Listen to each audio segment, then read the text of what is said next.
Quite a palpable tension here. People are definitely agitated because of the manner in which the government has entered into an MOU in resolving the long-pending contentious areas of difference along the Assam-Meghalaya border.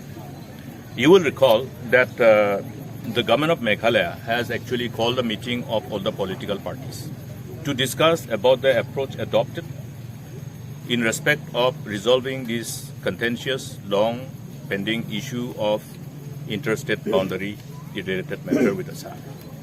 And the irony is that only after an MOU was signed with the counterpart, the political parties were invited. That is the time when we have protested. If you have already signed an MOU, what is there?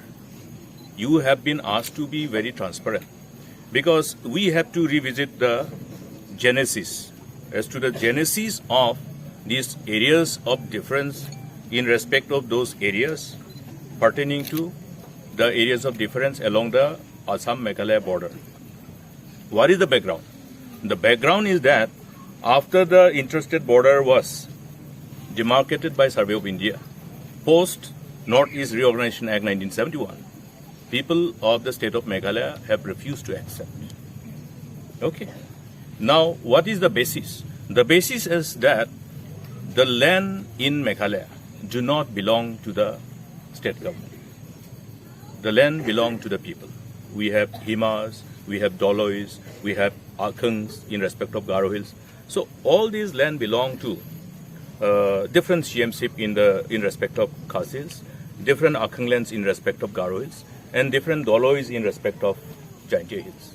Therefore, based on this, if you relook at the Northeastern Reorganization Act 1971, the creation of Meghalaya is completely clear in as far as the pronouncement of the area is concerned. The area falling under, I am making it in a simpler term so that everybody will understand. The areas falling within the jurisdiction of United Khasi Jaintia Autonomous District Council and the areas falling within the Garo Hills Autonomous District Council shall form the part of the state of Meghalaya. Now, all these areas forms part of the areas well within the jurisdiction of United Khasi Jaintia Autonomous District Council. So also the rest in the western part. Therefore, if you want to look at the border, you have all the revenue records available from pre-independence time, from the time of the British era. Therefore, whether you are talking about the areas along Khanapara, Pilankata, that exists, which falls under your CMC of Hima, they have their own land records, the revenue records, based on which it is crystal clear which forms part of Meghalaya. Similarly, this side, this is falling under the Hima Nonglang Sadarsi. So every village have their headman who receives sanat from the Himas. That is a delegation of power to govern, inconsistent with the provision of 6th Schedule of the Constitution of India. You will appreciate the fact that we also have, besides the ownership over the land, we also have the responsibility and the power mandated by the provision of the 6th Schedule of Constitution for governing, for administration of justice. Therefore, any Nokma, for that matter, who is issued sanat has the delegation of power to embark upon all his responsibility inconsistent with the administration of justice, based on our traditional customary laws and practices. And that is part of our culture. That is part of our way of life. Now, the ownership over the land forms our cultural heritage. The Hima, whether you're talking about Himas elsewhere, not even along the border of Assam, they have own jurisdiction. So therefore, the government is not the owner of the land, number one. Therefore, the government doesn't have the right to give a consent or assent for alienation of any land from within that particular Hima. Okay. Because that land belongs to the jurisdiction within well within the administrative jurisdiction of the Hima. Please understand that the Himas also, the Akang lands and Dolois also have the both administrative power and administrative responsibilities in as far as administrating the land and resources are concerned. Therefore, in the instant case when the government of Meghalaya is inking an MOU with Assam counterpart, have they taken cognizance of this aspect? Because if they have signed an MOU to allow certain villages which were in integral part of these Himas, that means there will be alienation of land from the Himas. There will be alienation of land from the 6 schedule area. Now, if there is an alienation of land or transfer of land, land means assets, resources, land resources, only the owner can sign. If you're the owner of a property, if your property has to be transferred to somebody, you have to sign, no? Yes. Nobody can sign on your behalf.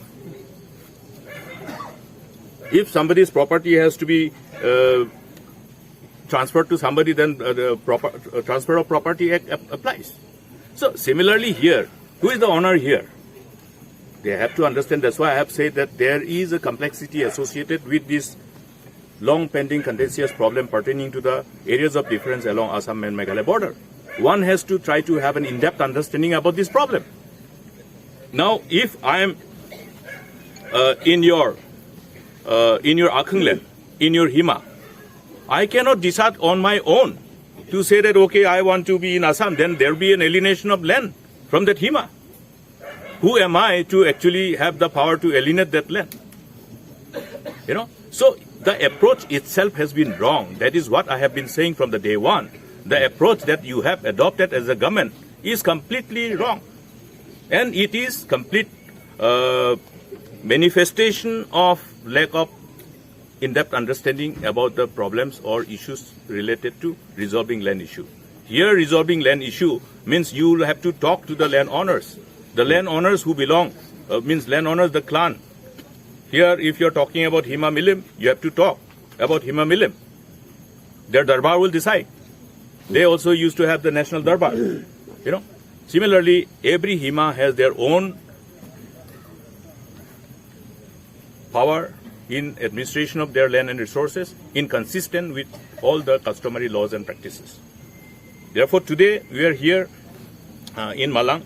Now, another thing, there are areas of difference where the stand of the state has to be indicated that this particular land which is being claimed by Assam is well within the boundary of one particular area. Say, for example, as I have referred to, under this CMC, under this Hima.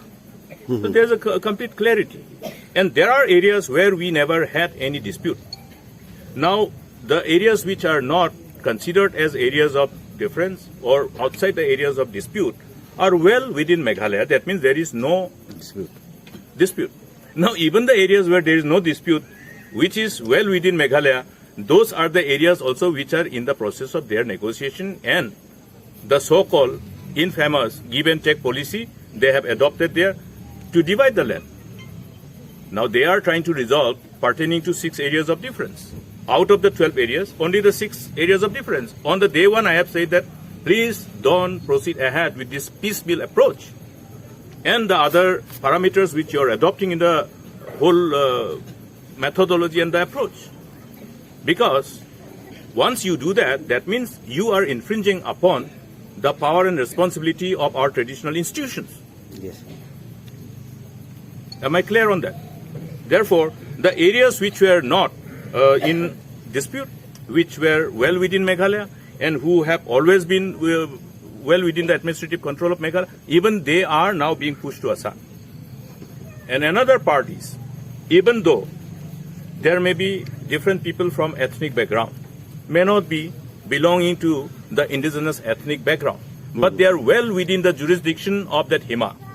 That means they are an integral part in respect of that particular Hima. How can you alienate that? Okay, but you cannot alienate that. Okay, but the MDM government said that they went through this MOU as per your map draft by your government. What is your clarify? If you're talking about the areas of difference and the claim, our job is to indicate to Assam by substantiating our claim through available records which pertains to revenue records. Now, when we talk about the revenue records, you all have the revenue records. Every Hima has the revenue records, which goes back to, pre-independence time. Based on this, we have documented and submitted these areas of difference which you are claiming is ours. These areas which you are claiming is ours. That is the documentation which has been submitted to Assam government in the month of August 2011. Okay. Now, what I am saying is that you have to understand that even outside, those areas which are well within the state of Meghalaya, which were not part of the disputed areas, are also being tagged and clubbed. This is another matter of concern. Okay. And if you are looking at, again, the villages which they are dividing amongst themselves, 36 square kilometer of areas of difference in respect of these 6 areas of difference, they are dividing into 18 square kilometer. By 2 meetings, they have already completed this exercise. This is how you will be able to resolve these areas of difference. Now, while they try to do so, so many villages which are part of our claim has been transferred to Assam. So many villages. Somewhere the same village is being divided into 2. You're seeing it in Khanapara, you're seeing it in Maikuli, you're seeing it in many villages. They're dividing even one village. On what basis? Give and take means you want to divide 50-50%. How will you give the land which belongs to the Hima? How will you give the land which belongs to the people? The land does not belong to government. Okay. That's why this is the complexity associated. Now Assam government understands it very well. Himanta Biswa Sarma understands it very well. But Conrad probably doesn't understand this. Yes. That's why they want to expeditiously complete this whole process. Because when they can do it during the time when Conrad is in the helm of affairs of governance, they can have their field day. This is exactly what is actually a matter of concern. Our job is to tell them that what you are doing is wrong. I have said so outside the house, inside the house. I have cautioned them, don't go with this approach. This is completely unacceptable and it is a dangerous trend. You are allowing alienation of our 6 scheduled land. You are deciding to alienate the land which belongs to the clan, which belongs to the community, which belongs to the people. Please remember one thing. The moment these areas are allowed to be part of Assam, our people will become landless. Our generation next will become landless. We have already seen it in other parts of the state, where our Garos used to be the predominant inhabitants. Villages have disappeared. So please understand the overall serious fallout which revolves around, the future identity of our people. Okay, what step will you take against this? You will have to again revisit how the areas of difference have cropped up. When people don't accept, then area of difference remains. We don't accept it, people don't accept it. That means the areas of difference remains, it is not resolved. Okay. Because even after Northeast Reorganization Act 1971, when Survey of India has demarcated the border, Assam-Meghalaya border, people have not accepted it. It is after an enactment of an act. Still people didn't accept it because people wanted to protect the leaders then, our senior ancestors, rather our predecessors, wanted to protect the interests of our people in sync with the responsibility that is expected of us, the responsibility that is vested upon us. And we will sincerely fulfill our responsibilities.